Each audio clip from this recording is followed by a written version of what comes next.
일반적으로 우리가 절도라든지 강도 이런 것들은 이윤을 목적으로 한 범죄입니다. 합리적인 범죄인 거죠. 자신이 판단을 내리고 행하는 범죄라서 처벌이 강화되면 범죄 숫자의 감소에 영향을 줍니다. 그런데 성범죄는 욕구와 충동에 의해서 이루어지는 범죄예요. 그 형량이 높아진다고 해서 범행을 저지를 때 자기가 얼마를 받을지 생각하지 않는다는 거죠. 여기서 중요한 게 이제 일반 예방과 특별 예방이라는 게 있는데 일반적으로 성범죄가 그럼 발생하지 않도록 하려면 어떻게 해야 되느냐? 형량 높이는 걸로는 안 된다는 거예요. 성범죄가 발생하는 메커니즘을 파고 들어가야 되는 거죠. 잘못된 성인지, 성교육의 문제, 그리고 성문화 이런 것들로 접근을 해야 되고요. 특별 예방 부분은 한 번 성범죄를 저질렀을 때 이 사람이 미국에서는 성맹수라는 표현을 쓰거든요. 섹슈얼 프레데터라는 말을 쓰는데 습관성이 있고 재범 가능성이 높다라고 판단된다면 지금 저지른 범죄가 비록 높은 형량을 받지 못한다 하더라도 보안 처분의 차원에서 사회에 나오지 못하도록 하는 그런 방법들이 있습니다. 외국에는. 근데 우리는 이 접근을 처벌의 일환으로 접근을 해요. 형법의 형량이 징역 8년, 10년밖에 안 되니 여기에 덧붙여서 전자발찌도 채우고 화학제 거세도 하고 이렇게 하자. 이것을 검거된 이후에 처분을 내려버리죠. 그러다 보니까 나중에 예방할 방법은 사실 없어지는 거예요.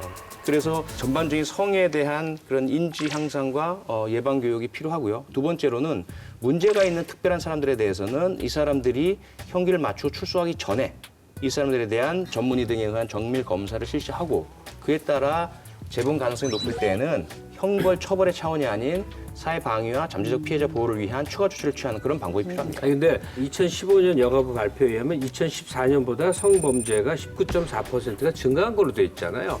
저는 이게 아주 바람직하고 좋은 방향이라고 생각이 들어요. 왜냐하면 그만큼 성범죄 적용을 많이 했다는 얘기인 거거든요. 신고가 늘어났고. 네, 그전에 그냥 그러려냐 하고 당사자가 참고 창피해서 그냥 숨겨놓고 이랬던 것들이 표면에 많이 드러난다는 거니까 당분간은 이 범죄 신고 횟수가 많이 늘어나야 돼요. 그래서 어떻게 할 수 없는 그 성향을 타고난 정말 그 진짜 범죄자들이 있죠. 그런 사람은 아주 엄혹한 처벌 이것이 길일 거예요. 그리고 이런 범죄자들 예를 들어 신상 공개하고 또 주소지 공개하는 것 같은 경우도 저는 법 제도를 좀 더 첨예화해야 된다는 생각이 드는 게 저희 이번에 선거하면서 놀랐던 게 뭐냐면은 어떤 특정 동 같은 경우는 굉장히 그 신상공개 대상자가 많아요. 근데 또 그럼 거기 그런 사람들이 많은 사느냐 했더니 그것도 아니에요. 주소지만 거기 놓고 그 뒤로는 추적이 안 되는 거예요. 그러니까 이런 경우에는 동네는 공공연하게 불안함이 이게 팽배되어 있고 실제로 그 사람들은 어디서 돌아다니는지도 잘 모르고 그러다 보니까 단순히 주기적으로 한 번씩 공개하는 정도뿐만 아니라 이분들의 생활 반경이나 이런 것까지 잘 파악해가지고 주민들한테 알려줄 수 있어야 되는데